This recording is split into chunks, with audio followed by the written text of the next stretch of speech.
Hello guys, in this video I would like to talk to you about a project that I want to do, but before we get to the project, to my viewers that is interested in particular in Expedite Business and stuff like that, I've been getting hundreds of emails, and for that I thank you, but it's obviously impossible to call a lot of those numbers that are on there because I'm very busy. I'm also expediting. I'm building stuff. I mean, you guys see pretty much what I do.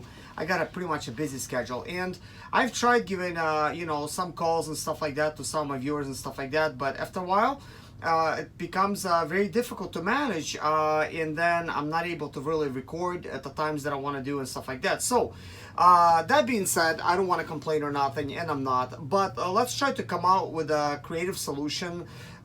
Due to my channel, it is growing, it is expanding, but I want to get to all of you guys. I don't want to make anybody feel like somehow like you're left out, or maybe your emails are being ignored or something like that. I'm not gonna ignore them. I'm still gonna open them up and stuff. But can you just when you like email me or write a comment and you need like something like answered or something, about like Expedite or whatever, just like put like a list of things that you would like to know. And here's what I'm gonna do. Out of all the viewers, I'm gonna take all those questions and I'm gonna put them together and I'm gonna write them down on a piece of paper. It's gonna be a lot easier for me to do. And then I'm gonna shoot a video just explaining everything about Expedite with the questions and stuff like that. But I guess let's change the subject of this video. We're not going to talk about a car project. Instead, let's keep it Expedite with this video, since I already went on this long blabbering about it. Here's one of the main questions that I get asked a lot, actually. And one of the questions is, it's like, hey, I have such and such a business, and basically, you have a van already and you're trying to basically start Expedite Business, and that is fine and fair. So you're like, obviously you watched a lot of videos and you see a lot of talk about MCs, DOTs, and you're like thinking, okay, so that is the way to go. And then you ask me like, how do I get the MC DOTs so I could start getting loads and stuff like that. And I usually respond with a lot of various different responses, but one of the usual ones is it all depends on what you want to do. There's nothing wrong in getting like MC DOT, but if you're not ready to start bidding your own freight and starting to grow your own company, maybe you're still not really sure if this business is right for you, then I really don't recommend you going that route and try to get the MC DOT, because all that's going to do is going to be a little bit more things that you got to get done. And you're going to have like, I don't know, like, I mean, if it was me coming into this thing, it'd just be like really bogged down. Like there's just a lot of stuff going on that you think you need, but you really don't. And you think, you got it all together now, and now you find it starting. And then you realize shortly after, maybe this is not for me, but you just paid for your MC DOT, you got your proper insurances, maybe you went out and bought yourself a new van, and now you're like thinking, man, I didn't know I could have done this another way. So let me explain to you, what is this other way of doing it? Guys, first of all, I've been in this business for 12 years now. It's going on 13 after 2019. I'm going to be in this business for 13 years. When I got into this business, I got into it part-time, thinking, hey, I'm just gonna do this for a little while. Seems like it's pretty good money. I'm probably gonna go back into like home remodeling and renovating, what I actually was doing before expediting. So maybe it doesn't come to you as a big surprise seeing everything that I'm doing on my channel with my home and stuff like that. But that video is not about that. So I got into this business thinking it's short term. I realized, hey, I'm immediately making the same amount of money that I was doing home remodeling, and with a lot less effort, because I don't need to go out there, look for work and do promotions and stuff like that. I simply get a call and I go pick up the load, I deliver it, and before you know it, boom, I get paid.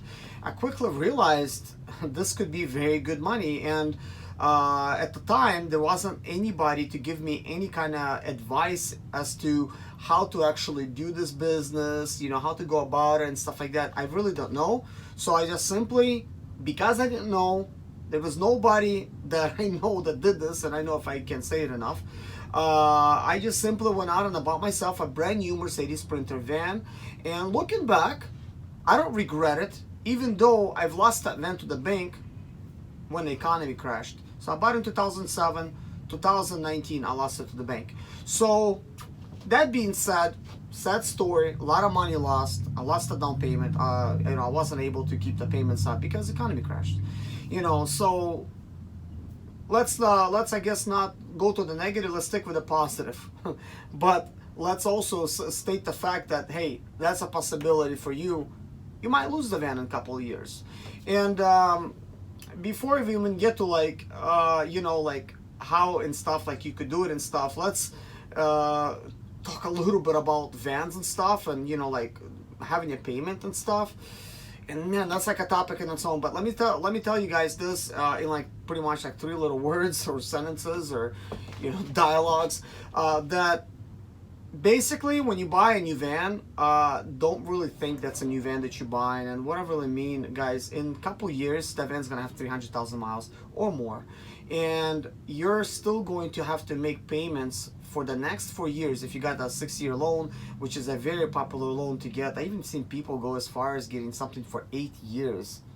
I don't know how that works, but that could be very crazy. Like that's big. So let's look at it this way very quick. Now 2 years passes, your van has 300,000 miles. You still owe like 27-30 grand on it, maybe even 35, because van's been going up. They're not getting any cheaper. So what does it also means? Well, I don't care what you get, whether you get Mercedes diesel, where you got something like gas or whatever, it's gonna give problems after 300,000 miles. That's considered high mileage. I'm not afraid of Mercedes diesels, these old ones, having these issues, because the old ones, well, they're really easy to maintain, guys, despite what you think. I mean, obviously you see a lot of videos of me fixing it and stuff like that, and going into that stuff, but it is not a very difficult van to maintain, because I know what to do with it. Maybe it's just me, but it's also easy to work with it, easy to access stuff. But this is not about mechanics. So let's look at this like this again. So in a couple years, your van it's still a new year, which is a great thing, because a lot of companies still gonna love you. They're gonna hire you because you got a new van. You're not gonna have any problems there. But the issue you're gonna have is resale value is not gonna be there. It's depreciated so much. And of course, guys, you'll be able to get hired with a new van a lot easier. But here's the dilemma. Of course, depreciated so much so that you're stuck with it. So for the next 3 years, despite the van being so old, you're gonna have to continue making payments. And the way you're actually making those payments is actually using your old van to actually generate that income in the first place. And how are you supposed to do that if that van keeps breaking down? You still got a payment to go on, and your insurance is still very expensive at the same time. And now some companies are hassling you because they know you have no where else to go, so they're offering you like ridiculous rates and stuff like that. Guys, that could be really like an easy way to fail. Okay, so by all means, if you can, buy used. There's still going to be companies that's going to be willing to work with you, and if they're not, just find somebody else. There's like over 700 companies out there to work for. Expeditesonline.com, it's one of the popular sites that I've been always kind of like recommending to you guys. They don't pay me. They don't even know that I'm advertising them all the time. But truth be told, when I found out about that website, and when I was like still like needing to find a lot of companies, that website was very helpful in providing me everything right there, all the resources. So I have all the companies there, all the numbers that I could call, insurance providers, blogs and stuff like that. So anyways, let's go ahead and get to the bottom of it. So buy used if you can. If you can't, fine, stick with a new one. Maybe you'll find a better situation and you could actually go through it. But just know the fact that a lot of ways to fail with that one, because a couple of years it's old. There's no more warranty, so you'll have to fix it yourself. So then you'll be in the same shoes as I am, having a van that's already paid for and just keep putting miles on it. And I don't even care how many miles I put on it, because this van has depreciated so much, and I'm not the one that paid the depreciation, because I bought it with my own money for cash, and I keep maintaining, keep fixing it and stuff like that, and it's good for me, and I'm showing you guys how to fix it. The reason I'm trying to like really hurry this up now, just got to load, I gotta get going. But speaking of loads, this is what you've been waiting to hear, guys. This is another way of doing it without getting MCDOT. Find a company that's willing to load you you're basically, when you own your own van, you consider owner operator, basically a contractor. So it's not like you're an employee.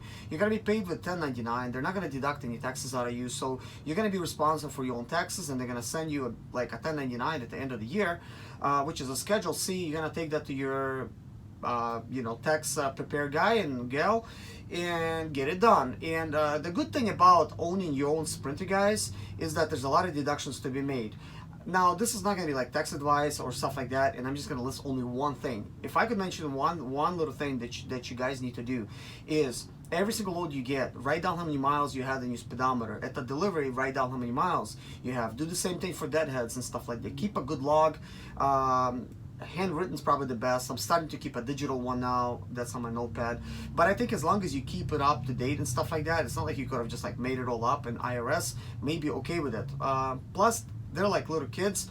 They want to be able to read everything that you sit on there, like wrote on there. So if your handwriting is a little bit sloppy, they can't read what's going on, they might not like it as well. So maybe something like typed, maybe it's going to be a little bit better. So guys, I always keep track of the mileage, and usually I find that it's best to deduct mileage, because mileage takes care of all your fuel, all your maintenance, all your depreciations and stuff like that. And the very second thing that you could do is basically keep track of how many days you've been away from your state. So that means it's automatically you could deduct lodging, which is usually like $53 or something. It always changes per day. So that includes your lodging and food. Now, you don't need to have any receipts showing that you lodged somewhere or whatever. That's just kind of like a given. You needed to stay somewhere, you possibly needed to pay something, you needed to eat, you needed to shower and stuff like that. I mean, you're living. It's not like you could just like not shower. You know what I mean? So that kind of covers it. So keep track of that. Keep track of your tolls and stuff, your receipts and whatever. If you have like an iPass, if you have like an iPass or something, it's a lot easier to keep track of that stuff because you could always get a printout or something like that and just use that for your taxes. But usually these three things is already enough. Then deduct your insurances, deduct your your phone service you use on your cell phone for your business, and any kind of clothing you buy for yourself. And that's not all, but that's gonna have to do it. It's not definitely tax advice, but I just want to throw it out there, guys. But good luck to you starting. Sorry, this is not a video that I really wanted to make because I have to really go. So see you guys in my next video. And now you see how busy I am, guys. So just to make a video, like, I have to like rush. So take care of yourself, guys. God bless you. Take care.